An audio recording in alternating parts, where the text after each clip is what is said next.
morning, everybody, and welcome to the Gathering online experience. We're so pumped you're with us today. If this is your first time watching, today's kind of a special episode. Rather than just be in the room in the service today, we've got just a special conversation we're going to have today with Jen. I'm Dave, and we're going to talk about generosity, but specifically, we're going to talk about how to break the curse that is on money, because there is a spirit and a curse that's on money. And we're going to get into that today. Talking about money is always a little iffy. So today, rather than try to sermonize it, we thought we would just do more of a one-on-one discussion here. And here's the thing, money is talked about so much in scripture. In fact, Jesus mentions money a ton. He tells parables of how to be responsible with money, how to live with money. And today we're going to look at one of those parables. So, but anyway, I'm Dave. Like I said, this is Jen, and we're just gonna jump right in. And I want to kind of start off by just acknowledging that we have a culture that is centered on money. I mean, Jen, what do you feel like? What do you feel like is the biggest problem with our culture's relationship with money? When I think about our culture here, the American culture is you want to live the American dream, and the American dream comes with having all these possessions. You want this awesome job, an awesome house with a great family, etc., etc. But a lot of that you feel it comes from having money and having things. Right. And it's almost like people think that the answer to all that happiness comes from money. Mm-hmm. And that is a spiritual problem, because money is not the answer to any of it. But I also think about we all have a culture, right? You're known, you have your personality, right? So personality is a big part of our life. I mean, we live out who we are. Our personality is one part what God made and the other part what the world has made. And so your personality is who you're known as. So Jen, real quick, who are you? Personality-wise, tell us some things about you. Well, I love people. I love food. I love hanging out with friends, meeting new people. So your personality is you're extroverted. Yeah, because you love hanging out with people, meeting new people. Mm-hmm. You're flexible, easygoing. These are all those things that are kind of ingrained in you. Mm-hmm. We talked about this last time we did an interview with you, but you're an Enneagram 3. You love the appearance of success. Let's see here. What are some other things about you? I know you're pretty high and judgmental, right? Yep. Yeah, you got, which by the way, it's not a bad thing. It just means that she's got thoughts and opinions. I'm the same way. My personality is I too am pretty extroverted. But I kind of ride that line where I do get recharged alone. So I'm 51% extrovert and 49% introvert. But anyway, we have these personalities, and I hope you know yourself pretty well too. I mean, we want you to know yourself. I mean, everything in life starts with knowing yourself well. But then culture, your culture is how or what you're known for. So Jen, what's the difference between who you're known as and what you're known for in regards to your personal culture? So I would say, I'm known as somebody who loves people, but I'm also known for being hospitable and caring for people and welcoming them into our space, no matter where they're at. Yeah, and that's just one quick and easy example, but we all have a culture about us. We have who we are in the home, who we are as a friend, who we are as you're a daughter, who I am as a father, who, we have these things, who I am as an employer and an employee. We're all known for these different things, and I would say that's our culture. We have our personality, which is who God made us, who we've become, and that's who we are. And then what we're known for is our culture. And I'm going to read this parable. I'm just going to go ahead and jump into it. It's in Luke 16. Jesus, it's one of the money parables, by the way. So if you hop in, if you're reading along, it's Luke 16. I'm going to be reading verses 10 through 13, which, by the way, I mean, this is old school, reading a paper Bible. Most of the time we're doing it on the app these days or something, but it feels nice, doesn't it? It does. There's something just feels good to touch something physical like this. And the letters are red. I mean, look, red letters. Come on, this is old school. Here's what Jesus says. He's telling this parable, and I have an ESV here, but it titles it "The Parable of the Dishonest Manager." And he goes on and tells this story about this guy, and he has a manager, and the manager was accused of mishandling the money, right? So the manager's response of the accusation was to go around to all the people that owed his master money. So anybody that was indebted to his master, and he goes and he collects those debts and he comes back to his master to present it to get back in his good graces. But here's what the master says back to him, and it's in Luke 16, and we're looking at verses 10 through 13. He says, "One who is faithful in very little is also faithful in much, and one who is dishonest in very little is also dishonest in much. If then you have not been faithful in the unrighteous wealth, who will entrust to you true riches? And if you have not been faithful in that which was another's, who will give to you that which is your own? No servant can serve two masters, for either he will hate the one and love the other, or he'll be devoted to the one and despise the other. You cannot serve God and money." What's so interesting about this passage, though, is that the word money is actually not the word that is in the original text. You ready for this? I'm ready. I find this super interesting. And so, hey, real quick, for those that might be new to just how the Bible was put together, anything you read is a translation, right? Unless you're reading ancient Hebrew, Aramaic, and ancient Greek. Which I do not know. Really? Because you went to school for like religion. Yeah. You didn't take ancient Hebrew? I actually took a couple semesters, but I don't remember any of it. Yeah, it's a little much, Yeah, right? it's a little I took it as well. I took it pass fail. so How did that go? yeah. Anyway, so here's how the Bible's like put together. So when you read it in English, or if you read it in Spanish or any other language, you're reading a translation, right?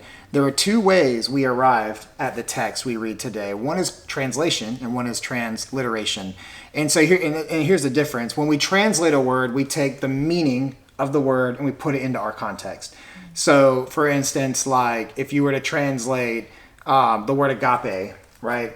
Which is a Greek word for love. It's one of the Greek words for love. There's more than one, but this is an easy example. But agape is love, and to us, the meaning of agape is like love, right? So that's translating. Then transliterating is like when you don't quite have the word that you need in that language. So you take like phonetically the sound of that word and you put it into your language and you make a new word. And a lot of people don't realize that like the word baptize is a transliterated word. It was not an English word. In 1611, King James, when he translated the English Bible for the first time, and there was a translation before that, it was in German, but it was King James who translated, who authorized the first translation of the Bible into English, and that's a very old language. And can you believe there are people that read King James today? And there's even a group that believe it's the only translation that's accurate. Yeah. And like we only had a limited knowledge of translation tools back then. Modern languages or modern translations are way more accurate, just for the fact, right? But what King James did was they arrived at this word, baptize, and they didn't have a word for it that they felt comfortable using because the word literally means to dip, immerse, plunge. But there were churches practicing sprinkling and pouring water. So you can't plunge, immerse, or dip through pouring water or sprinkling. So rather than translate the word, they transliterated. They took the sound baptizo and they made it into baptize, which is an English word. And we had a new word in the English language, baptize.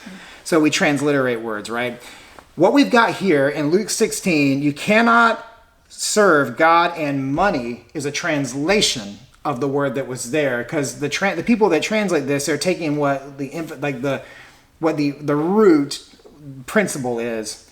But here's the actual word that's there, and it's so interesting to me. The actual word in the Greek is you cannot serve God and mammon. Mammon is not an English word. In fact, mammon was a term that these ancient Hebrews who Jesus is talking to, they would be aware of it. They would know what mammon was, but we would not know what that is. And that's why the people who translate, I guess, many translations, there are some that use the word mammon. They put the literal word in that. The New King James, for instance, has the word mammon. But the ESV, the NASB, the NIV, NLT, all these really common modern translations just put money. But So what is mammon? well, yeah, what is mammon? I'm getting to that. Mammon it's like the word itself means riches, but it's heavier than that. It's not just like riches. Mammon came from the Syrian god of riches. So it's like a false god, the Mammon, Syrian god of riches, right? That was like where the word is rooted in. So, and I don't know, like personally, anytime I'm reading about false gods, when I think about the gods of Egypt, right, that they had in Moses' time, or the gods of the other nations that were in the Promised Land as Joshua was fighting to recapture the land for Israel, or I think of the Greeks and Romans, all their many gods. To me, it's all demonic, right? Anything that gets worshipped and replaced in the place of God, the one true God, is a demon, because that's ultimately what they want. They want to be worshipped, and so it's not just ignorance that, where we're like worshiping the god of the sea. I believe it's a demonic entity that is like, being worshipped in that place. That's my personal thing. I can't really back that up, but I do feel like that anything that is not of God, like, gets into that territory. And if you have a god named Mammon, I would go as far as to say you have a demon named Mammon who has replaced God in some people's hearts and heads. So you asked, what is mammon? It is the god of riches. It is the idea that you're pursuing unrighteous wealth, which is what Jesus even said in this parable. You have not been if you have not been faithful in unrighteous wealth, who will entrust you with true riches? So okay, mind blown. Yeah. So tell me how does that, like, when you think about the fact that the word really isn't money, it's mammon and riches. What is that like? What does that do for you? Yeah, honestly, it's funny. Like, you have to separate the idea of like the physical thing and really having like it's really about the like heart and your like perception of it and how you use it. And so like the actual like paper money or coin money, like that isn't necessarily the problem. It's actually like us. It's our heart, our approach to things. Yeah. What's so sad is that many people that even are like in the church or grew up in the church, they grew up worshiping mammon without realizing it. Yeah. Here's an example of it, like the prosperity gospel. It says like, I'm going to give so I can get. Right. You got these televangelists on TV waving this prayer cloth that they've anointed in their like Safeway olive oil, and they're selling it to you. They're saying, for a $20 gift, I'll mail you this so you can receive some anointing. Like, giving to receive is mammon. It is not an act of sacrifice and letting go. We don't give so that we can receive. That's mammon. I'll tell you what else mammon is. It's the idea that all of your answers, all your needs, all your questions, all your hopes, everything will be answered by money. Yeah. That's mammon. So for instance, like you might be thinking, I want to be taken serious in this life. I need to dress better to be taken serious. So I need to go buy these expensive clothes. That's mammon, right? Yeah. Your security doesn't come from your clothes. Or you think maybe if I had a bigger house or the better car, people would take me more serious, or I would be able to get like X, Y, and Z position in life. That's mammon. We think that if like money is the answer to all of our problems, and it just isn't. That's mammon. And here's what's even so more interesting. Like, Jesus did a ton of miracles, right? But how many times did Jesus ask for money? How many times did he use money to do the miracle? Yeah. He never used money to do the miracle. He just did the miracle. But I would say that most people today are waiting for that financial miracle. Yeah. You know what I mean? I need that financial breakthrough. It's like, how many times have you heard this? I need God to come through, or I need someone to give me money. I read this book years ago by a televangelist. It was recommended to me, and by someone I was really trying to like disciple, and they were coming out of the prosperity gospel stuff. It was actually a book on fasting, but the whole the author of this book, I'm not going to say their name. They're a well-known televangelist, but the author of this book was making the case that if you fast, God will bless you with money. Like, he told story after story of people who were fasting that found they got $20,000 checks sent to them in the mail. Guys, like, you know what that is? That's mammon. Yeah. Have you ever gotten a $20,000 check in the mail? I wish. God just doesn't like, I just don't see like financials as being part of God's plan for me. If God wants to do a miracle, he does the miracle. Yeah. Money's kind of separate from that, but our culture, we just get so wrapped up in thinking that money is the answer, but that's mammon. Jen, like, what do you, as you think about like even your experience in ministry and the things you've seen, have you ever like seen God do something supernatural? Well, I would say a lot of times, people think supernatural, like God's going to raise somebody from the dead or something like really big, miracle-y like that. But I think a lot of times the Lord works to find your heart. Like he wants you and a connection with you, right? And so like I think about some miracles that I've seen, and it's like, for example, I had a college roommate who had no interest really in like God or Jesus or anything religious, right? But like over time, me just being me and just loving Jesus the way that I do, and like in my actions, and like just who, you can be the light of Christ to somebody, right? Without having to like buy them anything. You just be there, right? You be present with them. And she just like slowly like started opening up, and her heart just like got warmer and more open to who God is. And she was curious about like, well, how are you the way that you are? And, why do you believe this? She started asking all these questions, and sure enough, she ended up getting saved in a couple years' time. What's cool about your story is you didn't once talk about money. Yeah. And that's the point. It's like we always want to look for the money, supernatural miracle, and I know it's just anecdotal, but like most of the stories of God showing up, they're just not about money. They're about God doing other things. But when we get so wrapped up in money, it's mammon. So the question is money evil then? If mammon is money or riches, and that's the word they used in this translation, is money evil? And I don't think money's evil. I think money is neutral. In fact, I think we could categorize everything in life in like one of three categories. I think we've got things that are good, and maybe we'll say holy. Holy meaning just set apart. That's what holy means. That's not some fancy deep word. It just means set apart. Set apart for God, holy. I think there are things that are evil, like bad. It's like good and bad, holy, evil. And there are things that are neutral, things that don't really have a good or bad as part of them. This desk. This is neutral. It's just a block of wood. It can be used for good. It's being used for good right now, right? Yeah. But it's just a neutral thing. It could probably be used for evil too. There's like 100 evil things this desk could be used for. I don't know. But like, the bottom line is, this desk in and of itself is just a desk. It's not good. It's not bad. It's just a thing, right? I think fundamentalists like to put like good and bad on everything, but that's a very religious fundamentalist mindset. But some things are just things, and money is one of those things. I'll tell you another one of those things. I'll get really controversial here for a minute. I hope you guys like controversy. And I think alcohol is one of those things. It's neutral. I like that Paul literally tells Timothy, have some wine for your stomach health. Jesus, his first miracle, turned water into wine. Alcohol is just a thing, right?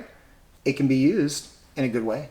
However, it can also completely ruin somebody's life. I mean, ruin their life. I've seen it, right? But I would even go back and say that it's not the alcohol that ruins, it's not the substance that ruins their life. It's why the substance is going in that is causing their life to be ruined by the substance. Does that make sense? Yeah. And honestly, I think money is the same way. Money is this neutral thing. Money can be used for good. Yeah. In fact, money can be used for very good things, right? Money can also ruin somebody's life. It can ruin their life. And it's not the money, it's the reason they're using the money in that wrong way that ruins their life. I mean, what are your thoughts on things you've seen or how money can be such an evil in someone's life? Yeah, I mean, I think about like it can be a false security. Like you start putting your hope in the money and you think that, well, I'll be safe and secure and my family will be taken care of and happy, right? All this like thought that you can achieve happiness by having all this like wealth, right? But really, is wealth money, or is it wealth in Jesus? Is it wealth in, your experiences in life and your time with your family or whatnot? Like, I think you can identify wealth in other ways that are probably more true wealth and riches. So the really cool thing about money, though, compared to anything else, is that God actually put a redemption path for money. So, like, again, if money's neutral, right, then the spirit of mammon can rest upon money and make money evil, right? Or the spirit of God can rest on money and make money good. Because, and why can a spirit rest on money and maybe not other things? I would infer, now again, like this is just my own thing here. I can't like point to scripture black and white and say this is it, but I just see it as consistent with scripture that God put a path in place to redeem money. He didn't put a path in place to redeem, say, alcohol or this table, but he did put a path in place to redeem money. And it's called the tithe, which we aren't going to look at really much today, but I'll break it down for you just real quick because I think it's so important. God asks all of us to reserve the tithe for him. So tithe, it's a fancy word, right? It means a tenth, right? You don't hear the word tithe really outside of the church. And I don't like words that the church uses that aren't used anywhere else, but it is what it is for today. Tithe just means a tenth. It means like God is asking you to let go of a tenth of your income and give it away generously. And that's where by doing that, and like I said, we're going to talk about the tithe in a later week. By doing that, though, you break the spirit of mammon that rests upon the rest of your money. And God redeems the unrighteous wealth. And I think that's a really profound thought, that God put this path in place to redeem our finances. So when I think about these verses here, who is faithful in little will be faithful. Also, who is faithful in little is faithful in much. Who is dishonest in little, dishonest in much. If you've not been faithful in unrighteous wealth, who will entrust you with true riches? If you have not been faithful in that which is another's, who will give you what is your own? You can't serve two masters. One will either hate the one and love the other, or despise, or love, be devoted to one and despise the other. You can't serve God and mammon. We have to go through the process to become someone who is faithful in much. We have to go through the process to become someone who can be entrusted with true riches. We have to become someone who can be trusted with our own. And we have to serve the true master, which is God, not mammon. We have to break the curse that is on mammon. So what are we supposed to do with our money? That's kind of like the last question. Jen, what would you say we're supposed to do with our money? I think we need to start with like a different approach to money, right? We have to almost get our hearts right with money and understand that it's not about just attaining all this like money and like quote unquote earthly wealth, and realize that it's all God's. And so he blesses us with 90% and 10% just goes back, and so we can do so much with the 90 as long as we're faithful with it. And we have to be good stewards of what we have and be responsible with our money. It doesn't mean like, oh, I'm going to be generous now, so let me go take my mortgage payment and go, put it over here. Unless God tells you to do that, sure. But like, it's not about like being irresponsibly generous. And we're going to talk about even taming the gift at a later date too. But we have to be good stewards with what we have. We also have to be faithful like to God with that tithe and let go of that 10% to free our hearts and break the curse of the spirit of mammon on our finances. And so I think about things like the times in my life where God has called me to do something with my own financials, and I get to witness what he did because of that. Because here's the thing, like, heaven is being populated because of generosity. And I would even go a step further and say like hell is being plundered because of people's generosity. But that generosity, it starts with our hearts and our life breaking the spirit of mammon. So, like, I'll tell you a story real quick about, there was this guy years ago who was serving at the church I was working at, and he lost his job. He was on our worship team. He just went through this hard season, and over time, like, his savings dwindled because he didn't have income, wasn't able to find another job right away. Job market was tough, and he had a family to provide for, had a mortgage to pay, and he got down to where they had nothing left. And I remember seeing his instrument on Craigslist for sale, because I would, as a musician myself, I'm always looking at guitars or whatever, and I saw his instrument and I recognized it because I knew his instrument, and so I saw it for sale. So I reached out and said, "Hey, you're selling your instrument here?" And he wrote back and just said, "Yeah, like, it's the only way we're gonna be able to make it this month." And I felt God impress upon my heart to do something about that. And look, I don't tell you this story to be braggy about me, but I do tell you the story to testify a little bit, because I feel like we've lost the telling of good news in the church. Like, it's something that used to happen a lot, to share good news, and we don't do that anymore because we don't want to come across a certain way. But let's just all assume that the purpose of our stories and even if they're anecdotal, they're to testify to God's goodness. And when you follow God and you listen and you answer to that call, like, why not testify about it, So I felt God impress upon my heart to get cash to pay what he was looking for that instrument to him directly, but have him keep his instrument and not buy it from him, right? Of course. And so what I did was I went to the ATM. I had to call my bank to up my limit to withdraw, and I took that out of my savings account, which, by the way, now here's the part of the story that's like, was the God part, is that that's all I had in my savings. We didn't have hardly anything. Like, we had enough we were working on paying off a credit card that is a long time ago, and we were trying to like get out of debt. And when I say get out of debt, I mean like credit card debt, and just like get this thing paid off because it was killing us. It was a credit card that we had to subsidize our life with for a season when our son was born. And so like, we were almost done though. We almost had it paid off. We had saved enough to just one motion get that thing paid off, and that was what was in the savings account. And I had the exact amount for that, like what my friend needed. So I felt God just say, give it to him. So I went and I took it out and I put it in an envelope, and I went to his house and said, "Hey, this is from all of your friends," right? And it was not from all of his friends, but it was, because, we're all the same family. And so what's mine is theirs. You know what I mean? Like an Acts 2 principle of believers had all things in common, and sold possessions to give to those that had need. But I just took it out of my savings account and I went and gave it to him. Okay. I don't know how far that went for them, but he did keep his instrument. He continued to play on the worship team.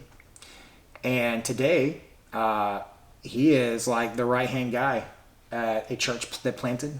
And he's winning people to the Lord. And he's doing great things. And I think about like how insignificant that money was. You know what I mean? Like, money's fluid. It comes in, it goes out. And today, almost 10 years later from that story, I think about like how just insignificant even the amount was. I mean, it was a lot to me then. It's a lot to me today. Yeah. But do I miss it today? No, I don't even think about it. You know what I mean? But look what it did for somebody. Yeah. Right? And I get to see where this guy is today. And how much, he means to me, how much I know that the church means to him. And it's things like that just break the spirit of mammon. I also think about the fact that I've got a daughter. I mean, you love my daughter, right? Oh, yeah. She's wonderful. She's wonderful. She's the best. And one day she's going to absolutely kill me because she's going to marry somebody when she's like 65, I think is what I'm holding, Yeah. I want her to stay home and just be my little girl. Forever, right? But maybe when she's 60, 65, she can get married, because I'll be dead at that point, I'm sure. So, but no, one day she's going to want to get married, and some oh gosh, I hope he's a good man. But I almost said You'll some make punk. sure that he's a good I was man. like, some punk is going to come to me and ask to marry her. But you know what I'm going to do? I will pry into his life in this financial world. I'm going to go ahead and tell you, he can look back on this in 50 years and see me with this video. I will pry into your financial life to see how generous you are. And it's because of this reason. This verse here, we've read it now a couple of times. This idea, if you can't be right, if you can't manage wealth, how can you be entrusted with true riches? You know what true riches are to God? It's people. That's what true riches are. We're called treasures. Like, we're God's treasure. We are his true riches. And we should be one another's true riches. Like, people matter. Money doesn't matter as much as people matter, right? I would say money doesn't matter, period, compared to people. True riches. My daughter is true riches to me. And so how can someone be faithful to true riches if they can't be faithful with wealth, right? And I will never give my daughter to a thief, someone that steals from God, someone that steals like from the true riches. And so it's so important to me how like the generosity leads our cultural life. And so what are we known for? Like, as believers, we need to be known for generosity. Like, we need to do people call it random acts of kindness, right? That's an amazing thing. Why not do more of that and be generous? Like, we have to be known for generosity. It will break the spirit of mammon, and it redeems the money that is in our life and lets God do more with it. Jen, thank you for chatting today. I know I talk most of the time, but it's cool to have someone to talk to on this topic. Yeah. And for those that are watching today, like, I just want to encourage you, like, to go do something generous for others. We're going to talk about tithing as well in a future week, because it's money is just part of our life. And this whole series of Open-Handed, the whole month of October, we're going to be on the topic of money because it's relevant. It's my prayer for you that the spirit of mammon is broken on your finances. Remember, it wants to rest on all of our finances. It doesn't matter how much you love Jesus. The spirit of mammon wants to rest upon your money. And the only way out of it is to redeem it through the tithe and through generosity. So we're praying for you this week. Be praying for us this week. And let's continue to move things forward. Thanks for being with us here at The Gathering. We hope you guys have a great week. You can hit us up on our social media at or our website at Gathering SJ. You can get all the links there. Or just Google The Gathering San Jose and you'll find us. But say hi, reach out, follow us on social media, keep in touch, and join us next week as we continue this series, Open-Handed. And of course, you never know what you're going to get when you watch online. I mean, you could be getting this, or you could be getting something that was in the room. And by the way, Jen, I think it's important for people to come to the room, don't you? Oh, yeah. If you're local and you're watching, like, come check us out. Like, we're having a party in there every week, and it's not like the party you may be used to. You know, we are doing things, I don't know, It's different. And it's a fun experience. So we'd love to see you. You can be part of our family here.